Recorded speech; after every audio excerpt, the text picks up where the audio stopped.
The magic circle is something we probably should have talked about long ago. It's that place, that boundary which we cross to leave behind what we know to be real, to enter an agreed upon new reality. It's an essential concept in entertainment, and it's been used across history. It's what allows us to lose ourselves in another world, rather than be permanently chained to this one. Over the centuries, the magic circle has taken on 1,000 different forms. Ancient storytellers would use the crackle of the fire, the glow around it in an otherwise dark world, to create that space where it was alright to believe.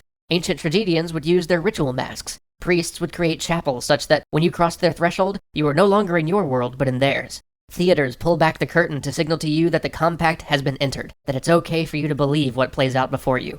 Rock stars, magicians, poets, and playwrights all have their tricks, their techniques, and their rituals for helping you to allow yourself to let something matter, something that, by any pragmatic or cynical judgment, doesn't. And that's the key. Without letting these things matter to us, without investing in the world or honestly and truly caring about the characters, these experiences are hollow. Without this, they don't bring us joy or help us grow. So how do we do it? How is it that we as human beings can do this incredible thing where we can temporarily transport ourselves to a place where we can believe in things we know are fictitious, where we can find important things that don't have any real impact on our lives, that don't put bread on the table or find us shelter or advance our career? Part of it is environment, to be sure. I mean, you've probably had an experience where you played a game that was really meaningful to you in the quiet of your room, but then you played it in an airport or a coffee shop and you just couldn't get into it the same way you did alone in the dark. Part of it is social. If the people around you agree on the reality you're entering, if they feel the same energy, excitement, and importance you can, then it's easy. Any of you who have been swept up in the energy of a rock concert have felt this one.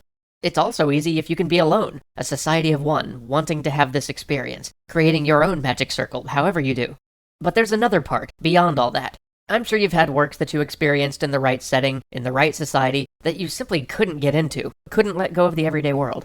I bet you've all had experiences that you felt were meaningless or that were a waste of your time, even though in a strictly practical sense, that's true of most of our fictive experiences. And that's the wonder, the awe and mystery and emotional context for letting go.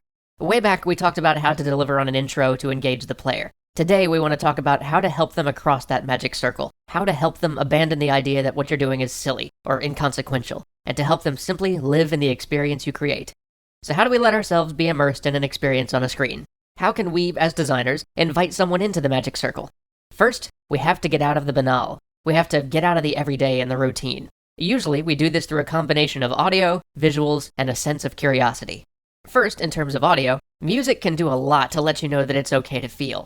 Music can evoke emotion, and more importantly, it allows us a conduit to that emotion.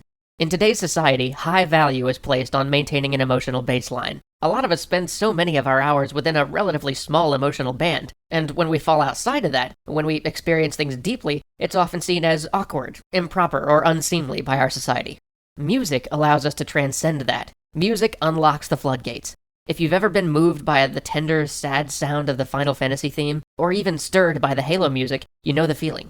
You know, even if you didn't fully understand it at the time, the moment you were ready to experience the game. The moment where music helped you to cross that line to being fully receptive to the experience at hand. This is why that opening music is so essential to help bring us into that magic circle. Next, we have to talk about visuals. For the games you were really immersed in, it's my guess that somewhere along the line, the visuals took you to somewhere else, transported you to a realm of wonder and imagination that escaped what you experience every day. Very often, this is done with tone and grandeur, but that's not the only way. Many games like Silent Hill or Demon's Souls, Journey, or Shadow of the Colossus use loneliness and isolation. Other games like Wind Waker or Katamari use brightness and levity, but all of them have one thing in common. They bring us to a place that we're not used to, that severs the bonds of our world and allows us to cross over into that other one. The principal thing to know here, though, is that this sense of otherness isn't just granted by putting in critters. Orcs and elves have become kinda routine to our community. There's no wonder to them anymore. Nothing that demands the mind to see them as other than game pieces. But then again, Spec Ops certainly showed us how even the desert sands of modern war could bring us to a wholly other place that kicked the consciousness and demanded that you buy in. It's all in understanding what's outside of our expectations. Lastly, curiosity is a powerful tool to get us to step into the magic circle. If you've ever had a game whose narrative makes you want to know more about that world, that makes you want to explore or investigate, that gives you a mysterious thing that you burn to understand, you know the feeling. The moment where there's a question that you feel you need to know the answer to, most of the work has been done to get you to cross the magic circle. You've already bought in. You're already invested in the world when that happens. In your desire to understand, in your willing participation in this mystery, you're willing to overlook some of the flaws and artificialities that often keep us from entering the circle and becoming immersed. Games like Xenogears, Final Fantasy Tactics, even the Assassin's Creed series try to use this sense of mystery to get you to agree to enter the circle without even realizing you're doing it. It's an incredible thing that we can do this, that we can agree to accept a reality that isn't real and get lost in it, to invest in it almost as we do in the real one, and in the end come away with more as we do so. As designers, allowing players this entry point, creating that magic circle and inviting them into it, is an essential part of creating an immersive experience. This isn't done haphazardly. It's not luck or accident, it's all part of the craft. Catch you on the other side of the circle.